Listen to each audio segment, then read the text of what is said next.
My name's Ian. I was in the Army from 2004 to 2010.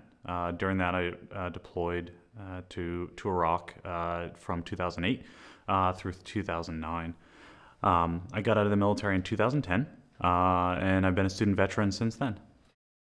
When we found out we were going home, I was very nervous. The first weekend was when I started noticing things. I couldn't sleep, so just got used to catching a couple hours here and there, and waking up in the middle of the night, thinking you hear, the mortar siren go off, or get stuck in a dream.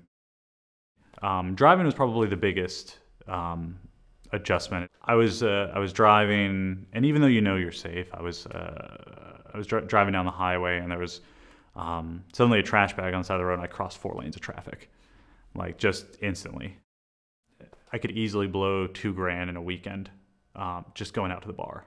I was so focused on the fact that I had just lived through this incredible experience and had come out, physically unscathed. I just went wild. I was like, whatever, I lived through that. I deserve this. When I got out, I started going back to school. So as a student, I ran into another guy who was about the same age, and we just kind of looked at each other, and I was like, Army, Marine? He was like, I was in the Marines. And I was like, what did you do in the Marines? He was like, I was in the infantry. I was like, I was in the infantry in the Army. And we were instantly good friends. And so I kind of started building that support network up.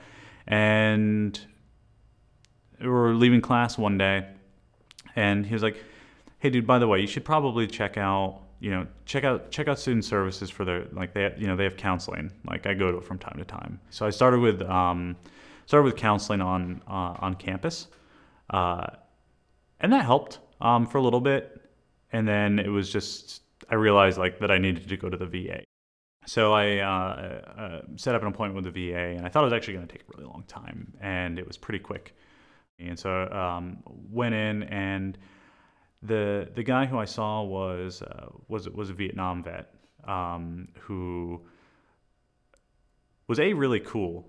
He was easy to talk to, and I think the fact that there was another vet sitting there talking to me, or even some of the other people that I'd seen after seeing him, who weren't vets, but they were, their spouse was a veteran, or they had some sort of connection, or they had just worked with so many veterans that they understood and they could empathize, and really focus on getting stuff out, taking stuff off your shoulders.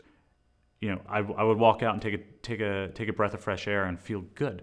And it's like, okay, I didn't really want to talk about that, but I feel better.